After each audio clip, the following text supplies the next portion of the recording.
반갑습니다. 주택임대사업자의 모든 것 세무법인 가감의 지병근 세무사입니다. 오늘은 이제 5번째 시간인 것 같습니다. 저희가 2020년 개정판 주택임대사업자의 모든 것 그 교재를 갖고 각 챕터별로 이제 핵심 내용을 이렇게 살펴보고 있는데, 오늘 그 5번째 시간 비과세 거주 요건 배제라는 주제를 갖고 한번 같이 공부해 보도록 하겠습니다. 양도소득세에서 주어지는 가장 큰 혜택이 이제 비과세죠. 비과세는 과세관청이 그 과세권을 포기한다는 의미로 세금을 하나도 납부하지 않아도 된다는 의미입니다. 일단 주택임대사업자로 등록했었을 때 우리가 여러 가지 혜택을 받을 수 있는데, 그 처분했었을 때 혜택이 양도소득세와 관련된 내용입니다. 그 양도소득세에 있어서 6가지 혜택을 주고 있는데, 그 혜택 중에 하나가 비과세 거주요건 배제입니다. 지금 비과세는 우리가 양도가액이 9억 원까지는 비과세가 되고 9억 원 초과됐었을 때 초과분에 대해서는 이제 과세가 되겠죠.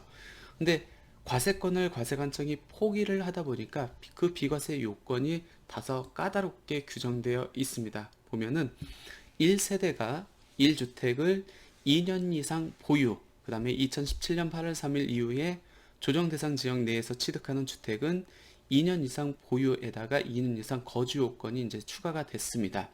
그러니까 1세대 1주택 2년 이상 보유 또는 2년 이상 거주 요건을 충족했었을 때 9억 원까지는 세금을 부과하지 않겠다. 9억 원 초과분에 대해서는 세금을 내라 라는 거거든요.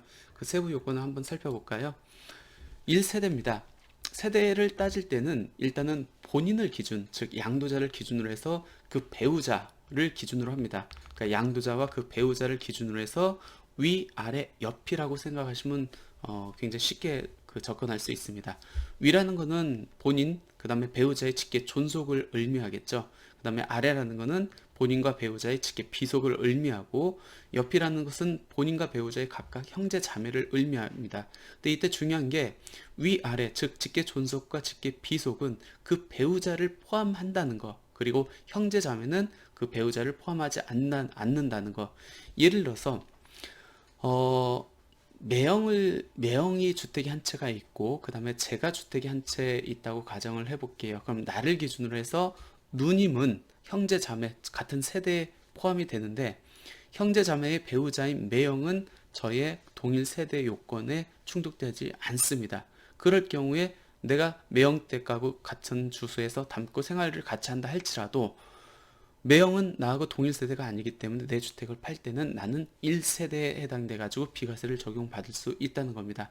이 1세대의 범위를 정리를 해보면은 동일 세대로 보는 경우, 그러니까 주소를 같이 담고 생활권도 같이 한다. 그랬을 경우에 동일 세대로 보는 세대의 요건은 형제, 자매, 장인, 장모, 처남, 처제, 사위, 며느리는 동일 세대로 보지만 한 단계를 걷는 거, 즉 형수, 매형, 동서, 형부, 올케 등은 동일 세대로 보지 않기 때문에 같이 살고 있다 할지라도 그분들이 주택은 나하고 섞지 않는다라고 이렇게 보시면 될 것 같습니다.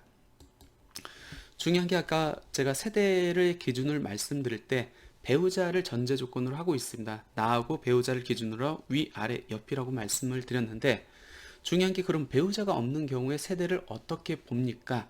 배우자가 없는 경우에 1세대로 보는 경우는 3가지 요건이 있습니다. 첫 번째는 거주자의 연령이 30세 이상인 경우, 30세 이상이면은 배우자가 없더라도 1세대로 보겠다. 30세가 아니더라도 배우자가 사망을 했거나 아니면 결혼을 했는데 이혼한 경우에는 30세 미만이더라도 1세대로 보겠다.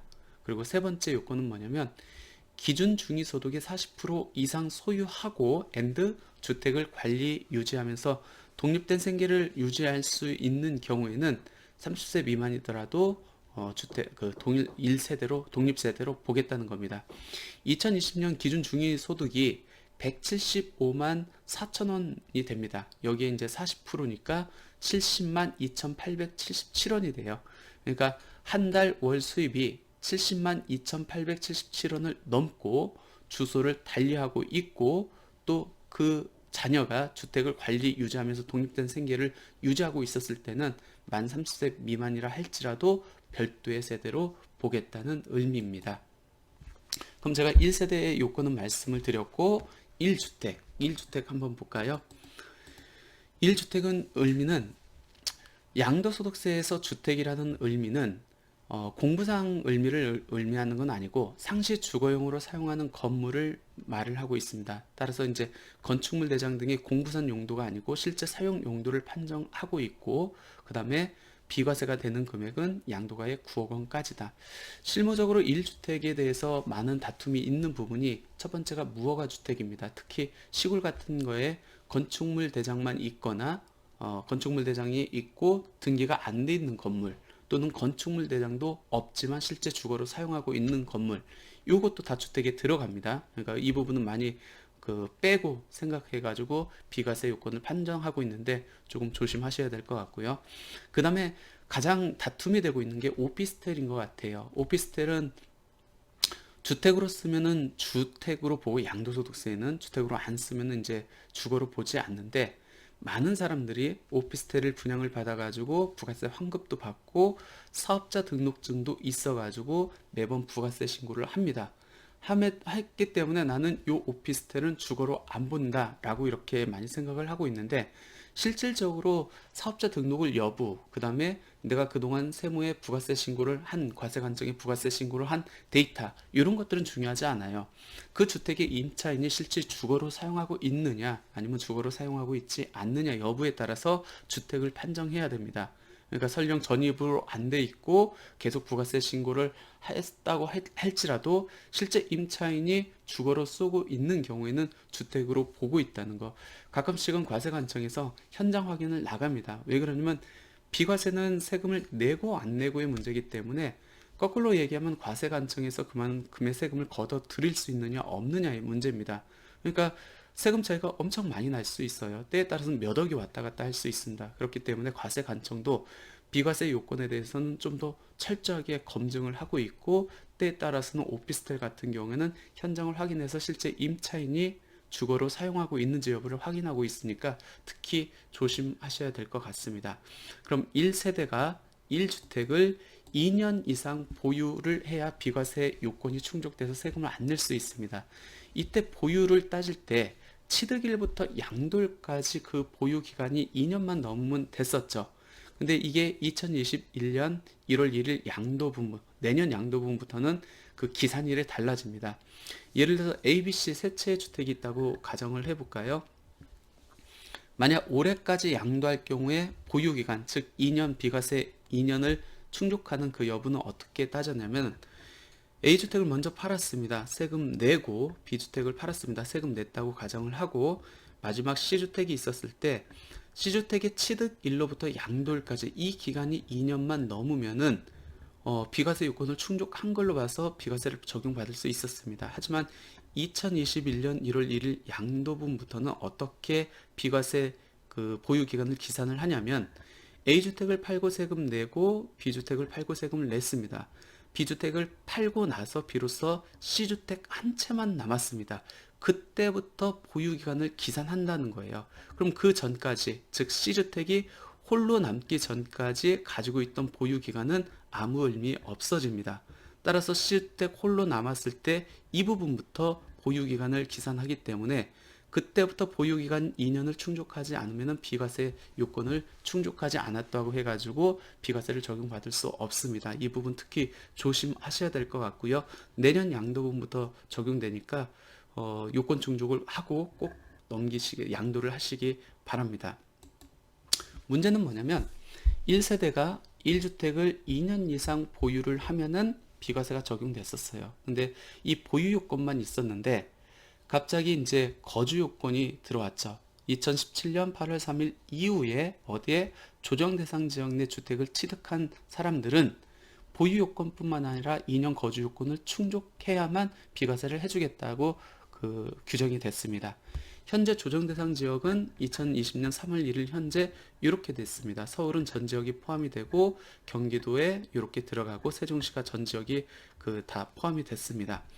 그럼 1세대 1주택 비과세 판정할 때 1세대가 1주택을 2년 이상 보유하고 2017년 8월 3일 이후에 조정 대상 지역 내에서 취득하는 주택은 2년 이상 거주를 해야 되는데, 그러면 조정 대상 지역에서 지정이 됐다가 해지된 경우, 거꾸로 조정 대상 지역에서 해제된 조정 대상 지역으로 지정되지 않았는데 새롭게 조정 대상 지역으로 지정됐을 때 그때는 거주 요건을 충족을 어떻게 판정해야 됩니까? 라는 게 이제 쟁점이 될 수 있었습니다. 법에 어떻게 되어 있냐면 1세대가 양도일 현재 국내에 1주택을 보유하고 있는 경우로서 해당 주택의 보유 기간이 2년 이상인 거 여기 잘 보세요. 취득 당시에 조정 대상 지역에 있는 주택의 경우에는 보유 기간 중 거주 기간이 2년 이상이어야 된다. 즉 언제를 기준으로 해서 2년 거주 여부를 따지라는 거죠. 취득 당시입니다.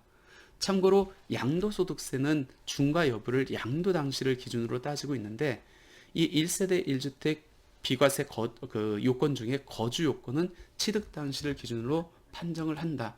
사례를 한번 드려볼까요?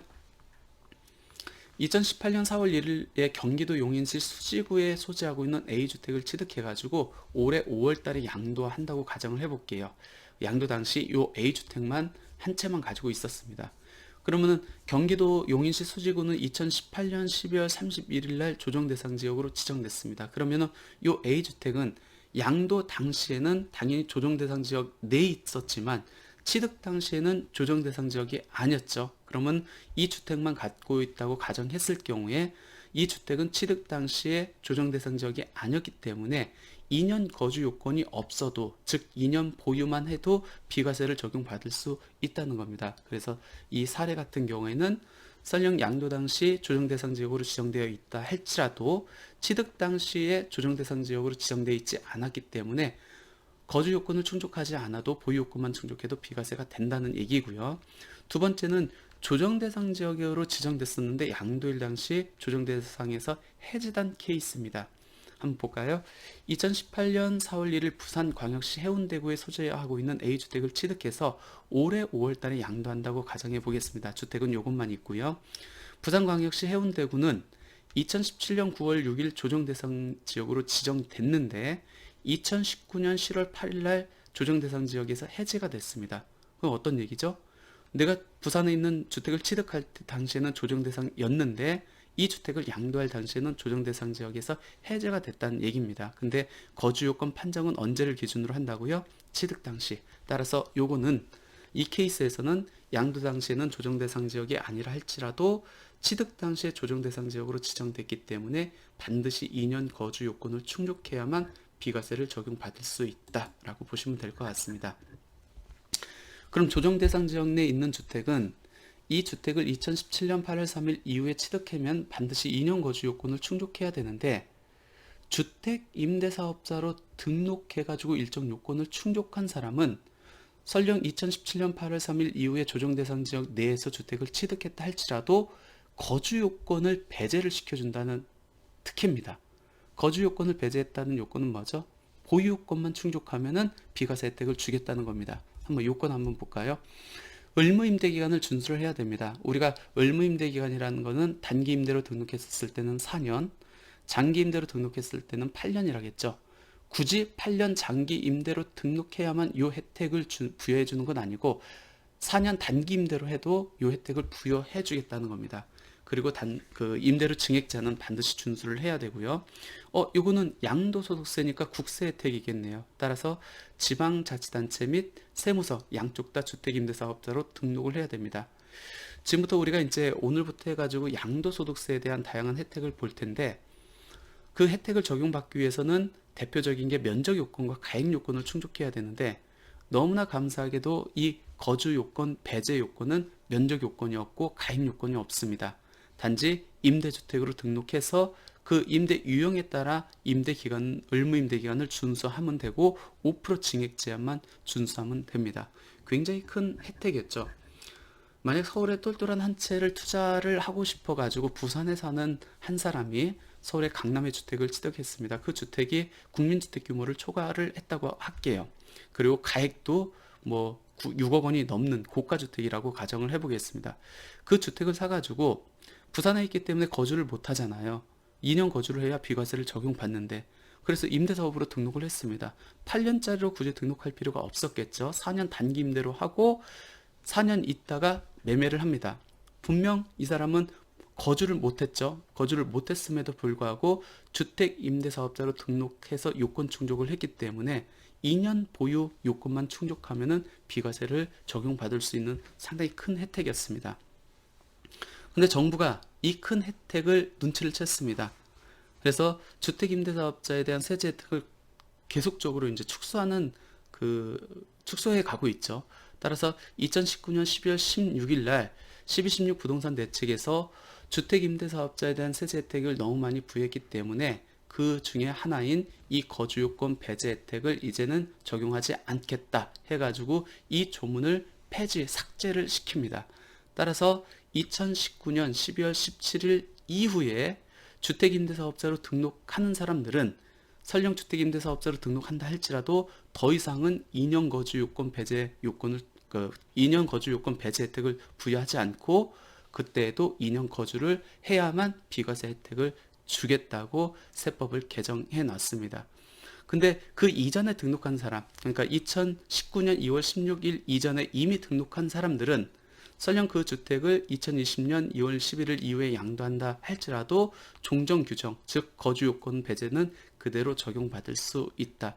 굉장히 큰 혜택인데 이번에 이제 그 조문 자체가 삭제돼 가지고 조금 아쉽긴 좀 했습니다. 굉장히 큰 혜택이었는데 예, 오늘부터 해가지고 주택임대사업자의 모든 거, 그 다음에 저희가 이제 지금 보고 있는 게 주택임대사업자 등록했었을 때 이제 득 부분을 보고 있고, 그 중에서 양도세 부분을 보고 있는데, 그 첫 번째 시간이었습니다. 거주주택에 대한 비과세, 거주요건 배제. 오늘 강의 여기서 마치도록 하겠습니다. 감사합니다.